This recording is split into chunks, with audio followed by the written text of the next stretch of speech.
Good morning future bankers, welcome back to my YouTube channel. Daily targets की videos जो banking aspirant 2026 वालों के लिए है। आई होप कि आपकी प्रिपरेशन बहुत अच्छी चल रही होगी। आपके जितने भी टास्क हैं आप उनको पूरा कर रहे होंगे। अगर आपने पूरे नहीं भी किए हैं तो फ्राइडे आ चुका है, सैटरडे और संडे आपके पास फ्री है, उसमें आप अपने बचे हुए टारगेट्स पूरे कर लीजिएगा। इस वीक का टारगेट ख़त्म करिएगा, क्योंकि जितना आप टारगेट्स को रोकेंगे उतना वो पाइलअप होते रहेगा। जो चैनल में नया है, जो वीडियो को पहली बार देख रहा है, ये जो टारगेट्स वाली वीडियो, मैं आपको एक चीज़ बताना चाहूँगा। मेरी एक प्लेलिस्ट है, इस प्लेलिस्ट में आपका डेली टारगेट्स हैं, आप डे 1 से उसको फॉलो कर सकते हैं। बस जो करंट अफेयर वाला पार्ट है उसको आप प्रीवियसली कंप्लीट कर लीजिएगा अपने अकॉर्डिंग। बाकी सब आपको एज इट इज़ ही फॉलो करना है, आपकी प्रिपरेशन में कोई फ़र्क नहीं पड़ेगा, ठीक है। इनफैक्ट वो एक सिस्टमेटिक वे में बैठेगी तो आपके लिए भी इजी रहेगा और आप उसमें अपनी अप्रोच को और बेटर कर पाएंगे। तो बिगनर्स की बात करते हैं और रिपीटर्स की, तो जीएस आपके लिए सेम है। 6 फरवरी क्विज और रिवाइज तो करना ही है साथ ही साथ। और जो फ्राइडे सैटरडे और संडे है उस दिन भी आपको daily current affair, revise and quiz ये सब करते रहना है, ठीक है। नेक्स्ट इंग्लिश में 120 rules by Nimisha Bansal ma'am है, उनके लास्ट के rules that is 80 to 120 rules revise कर लीजिएगा बहुत अच्छी से, क्योंकि अगले हफ्ते से आपको इसको इम्प्लीमेंट करना है, इसको यूज़ करना है। तो कैसे करना है वो तभी आएगा जब आप पहले इसको अच्छी से रिवाइज कर चुके होंगे। क्वांट में कौशिक मोहंती सर की जो रेशियो वाली वीडियो है, आई होप आपने कंप्लीट कर ली होगी। नहीं कंप्लीट करी है तो कर लीजिएगा। अगर आपने कर ली है देन एसएससी किरण नाम की एक बुक है, उसके पीडीएफ बहुत ज़्यादा सर्कुलेट रहती है टेलीग्राम चैनल्स पे। अगर आपके पास है तो ठीक है, आप ऑफलाइन बुक का भी यूज़ कर सकते हैं टाइप वाइज के क्वेश्चंस करने के लिए। रीजनिंग में आपको 10 बजे 10 पजल्स पे काम करना है। 10 बजे 10 पजल्स आपकी पजल्स की स्पीड को, आपकी सोचने की थिंकिंग को, आपके पजल्स की अप्रोच को, इन सब को इम्प्रूव करता है। तो प्लीज़ गो थ्रू दैट। बहुत अच्छी सीरीज़ है, लिंक आपको इसका डिस्क्रिप्शन में मिल जाएगा। रिपीटर्स के लिए जीएस पार्ट सेम रहता है, उस पर काम करिएगा। डेली करंट अफेयर्स को अच्छी से नोट डाउन करिएगा प्रॉपर कैटेगरी के साथ। इंग्लिश में आपको एसबीआई क्लर्क का एक सेक्शनल मॉक देना है।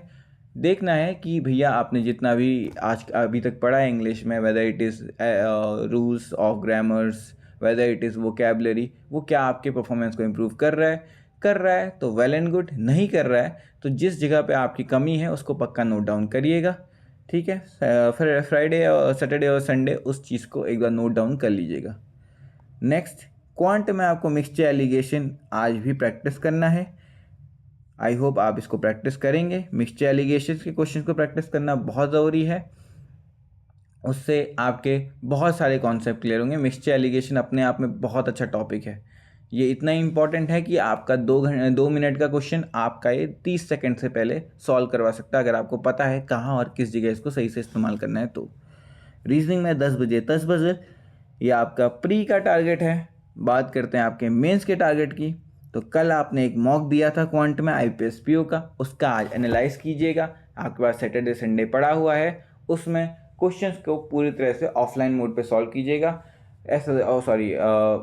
नॉन टेस्ट मोड पे सॉल्व कीजिएगा, सॉल्यूशन मोड पे कह सकते हैं, या रियल टाइम मोड पे। बट टाइम लिमिट नहीं होनी चाहिए इस बार आपको बस उनके क्वेश्चंस को सॉल्व करना है ताकि आपसे हो सकें सारे क्वेश्चंस। मेंस में सारे क्वेश्चंस आने चाहिए आपको, फिर जाके आप कैटेगराइज कर सकते हो हमको कौन सा क्वेश्चन जल्दी करना है, कौन सा लेट, और कौन सा क्वेश्चन में टाइम कम लगेगा। ऐसे आप ही जनरलाइज कर सकते हो। अगर आपको कोई भी टाइप पूरी तरह अच्छी से नहीं आता तो आपको प्रैक्टिस करनी चाहिए। ये नहीं कि भैया मैं ये छोड़ देता हूँ ये पढ़ूंगा, ये बहुत ज़्यादा रिस्की हो जाता है। कंपटीशन इतना ज़्यादा है कि आज की डेट में जो आपके एग्जामिनर्स हैं ना, वो बच्चों के थिंकिंग प्रोसेस के बेसिस पे उनको एक्सप्लॉइट करते हैं। उनको कंपटीशन घटाना है तो जो उनको पता है कि बच्चों ने सोच रखा है कि हाँ भाई ये नहीं पढ़ेंगे, ये नहीं आता, वहीं से आ जाएगा पेपर। क्योंकि कंपटीशन घटाने के लिए तो पेपर टफ करना ही पड़ेगा ना।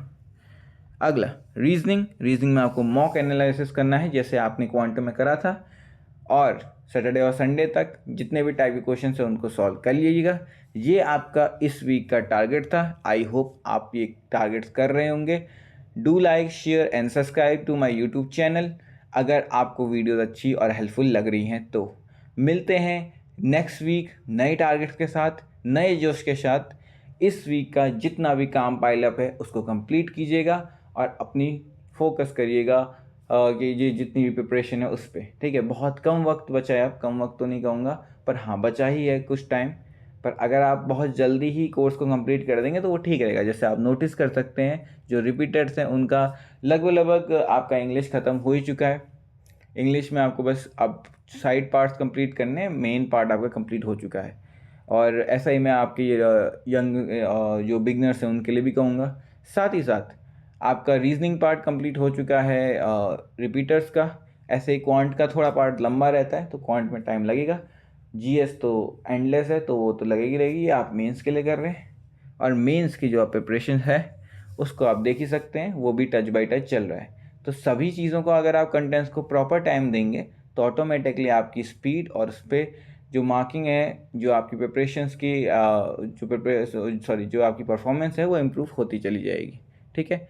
तो मिलते हैं नेक्स्ट वीडियो में, तब तक के लिए जय हिंद जय भारत।